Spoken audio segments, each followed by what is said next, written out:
প্রথা অনুযায়ী জাতিসংঘ জেনারেল ডিবেটের প্রথম দিনে বক্তব্য রেখে থাকেন আমেরিকার প্রেসিডেন্ট। সেই হিসাবে আজকে সকাল থেকেই পুরো জাতিসংঘের আশপাশে এলাকা ঘিরে তীব্র একটা নিরাপত্তা ব্যবস্থা নেওয়া হয়েছে। তবে এই নিরাপত্তা ব্যবস্থায় অন্য কোনো রকম কিছু না ঘটলেও ঠিক জাতিসংঘের অ্যাসেম্বলি হলের ভিতরে অনেকগুলো বোমা ফাটিয়েছেন প্রেসিডেন্ট ডোনাল্ড ট্রাম্প। তিনি কথার বোমা ছুঁড়েছেন।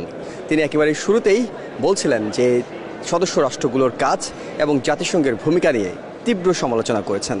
সদস্য রাষ্ট্রগুলোকে স্পষ্ট করে বলেছেন, তোমরা জাহান্নামের পথে যাচ্ছ, জাহান্নামের পথে যাচ্ছ, কারণ তোমরা বর্ডার খুলে দিয়েছ, তোমরা ইমিগ্রেশন অর্থাৎ মানুষজনকে অবৈধভাবে তোমার দেশে ঢোকার সুযোগ করে দিচ্ছ। আমাকে দেখো, আমার দেশকে দেখো, এবং তোমাদের যে পথ সে পথ কোনোভাবেই সঠিক কোনো পথ হতে পারে না। একই সঙ্গে তিনি জাতিসংঘের ভূমিকা নিয়ে প্রশ্ন তুলেছেন, বলেছেন জাতিসংঘের কাজটা কি? জাতিসংঘ ছাড়াই তো আমি 7টা যুদ্ধ বন্ধ করতে পেরেছি, অর্থাৎ জাতিসংঘকে ছাড়াই 7টা যুদ্ধ তিনি বন্ধ করেছেন। তাই জাতিসংঘের ভূমিকাটা আসলে কি হতে পারে এটি নিয়েও তিনি আপত্তি জানিয়েছেন, প্রশ্ন তুলেছেন। তবে আসলে শুরু থেকেই প্রেসিডেন্টের মেজাজটা কিছুটা খারাপ ছিল।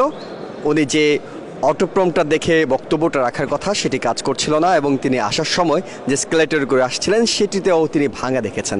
যাই জাতিসংঘের ফান্ডিং থেকে শুরু করে নানা বিষয়ে তিনি তীব্র আপত্তি জানিয়েছেন এবং প্রায় ঘণ্টাখানেক তিনি বক্তব্য রেখেছেন।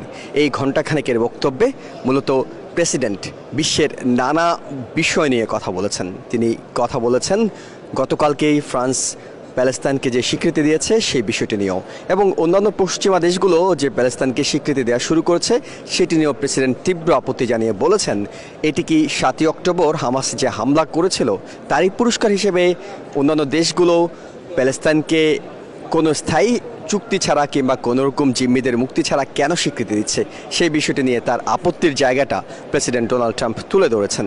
প্রেসিডেন্ট ডোনাল্ড ট্রাম্প একই সাথে কথা বলেছেন ইউক্রেন যুদ্ধবন্ধ বিষয়। ইউক্রেন যুদ্ধবন্ধে তিনি প্রশ্ন তুলেছেন ইউরোপিয়ান দেশগুলোর ভূমিকা। তিনি বারবার বলছিলেন, আমি ইউরোপিয়ান দেশগুলোকে বলছিলাম রাশিয়া থেকে তেল কেনা বন্ধ করো, কিন্তু তোমাদের দিক থেকে কোনো উদ্যোগে নেওয়া হচ্ছে না। তাই তোমরা যতক্ষণ তেল কেনা বন্ধ না করবে ততক্ষণ পর্যন্ত রাশিয়ার ব্যাপারে নতুন করে কোনো সিদ্ধান্ত নেবেন না বলে স্পষ্ট জানিয়ে দিয়েছেন তিনি। এবং একই সঙ্গে যে ট্যারিফ আরোপের বিষয়টি, অর্থাৎ পুরো বিশ্ব নেতারা হয়তো কিছুটা উদ্বিগ্ন ছিল ট্যারিফের বিষয়ে প্রেসিডেন্ট কী বলে থাকেন, কারণ এই একটি বিষয় অনেকগুলো দেশের সঙ্গে সম্পৃক্ত। সেক্ষেত্রেও প্রেসিডেন্ট ডোনাল্ড ট্রাম্প বলেছেন এই ট্যারিফটা মূলত আমেরিকার স্বাধীনতা এবং সার্বভৌমত্বের জন্য প্রয়োজন, তাই তিনি এটি চালাবেন। এবং একই সাথে এআই এর বিষয়ে তিনি কথা বলেছেন। বায়োলজিক্যাল একটি যুদ্ধ শুরু হতে যাচ্ছে, সেখানে একটা আলাদা রকম কমিটি গঠন করে আমেরিকা সে যুদ্ধে নেতৃত্ব দিতে চায়, সেটিও তিনি স্পষ্ট করেছেন। তবে তিনি তার বক্তব্যে আক্রমণ করেছেন যথারীতি লন্ডনের মেয়র সাদিক খানকে। তিনি বলছেন লন্ডনের মেয়র সাদিক খান পুরো লন্ডনে যা করছেন, ওয়েস্টার্ন ক্যাপিটাল হিসেবে পরিচিত লন্ডন, সেইখানে তিনি যেটি করছেন সেটি কোনোভাবে কাম্য নয়। এবং প্রেসিডেন্ট প্রশ্ন তুলেছেন সাদিক খানকে লন্ডনে শরিয়া ল অর্থাৎ শরিয়া আইন চালু করতে চান কি না। একই সঙ্গে তিনি এটিও বলেছেন তার বক্তব্যে যে পুরো বিশ্বে এখন সবচেয়ে বড় প্রশ্নের জায়গাটা হলো নিরাপত্তা এবং ধর্মের বিষয়টিও তিনি বলছেন, অর্থাৎ মত প্রকাশের স্বাধীনতার পাশাপাশি ধর্মীয় স্বাধীনতার বিষয়টিও তিনি উল্লেখ করছেন। এবং ধর্মীয় স্বাধীনতার ক্ষেত্রে খ্রিস্ট ধর্ম কিংবা খ্রিস্টিয়ান ধর্ম যে নেতৃত্ব দিচ্ছে কিংবা মহান ধর্ম, সেটিও তিনি তার বক্তব্যে তুলে ধরেছেন। সব কিছু মিলে প্রায় ঘণ্টাখানেক বক্তব্য রেখেছেন। প্রেসিডেন্ট ডোনাল্ড ট্রাম্প যেভাবে কথা বলেন সেই স্টাইলেই তিনি কথা বলেছেন, সেই ভঙ্গিমায়, সে বডি ল্যাঙ্গুয়েজে তিনি কথা বলেছেন। এবং তিনি বিশ্বকে বলেছেন, যদি সঠিক পথ খুঁজতে চাও তাহলে আমাকে অনুসরণ করো। অর্থাৎ তিনি যে পথে হাঁটছেন সেই পথকে অনুসরণ করার জন্য বিশ্ব নেতৃত্বের প্রতি তিনি আহ্বান জানিয়েছেন। একেবারে শেষ দিকে গিয়ে তিনি যেটি করেছেন সেটি হলো তিনি বলেছেন এত কিছু সত্ত্বেও জাতিসংঘের পিছনে 100% সমর্থন থাকবে আমেরিকার। এবং তার বক্তব্য শেষে তিনি এখানে বেশ কয়েকটি জাতিসংঘের মহাসচিব সহ বেশ কয়েকজনের সঙ্গে দ্বিপাক্ষিক দেখা করেছেন।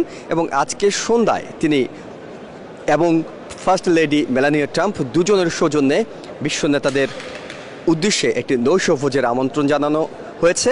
সেই নৈশভোজে বিশ্ব নেতারা অংশ নেবেন এবং প্রেসিডেন্ট ও ফার্স্ট লেডি তাদের সেখানে হোস্টিং করবেন। এখন পর্যন্ত এই ছিল জাতিসংঘ থেকে প্রেসিডেন্ট ডোনাল্ড ট্রাম্পের বক্তব্যের উপর সবশেষ খবর।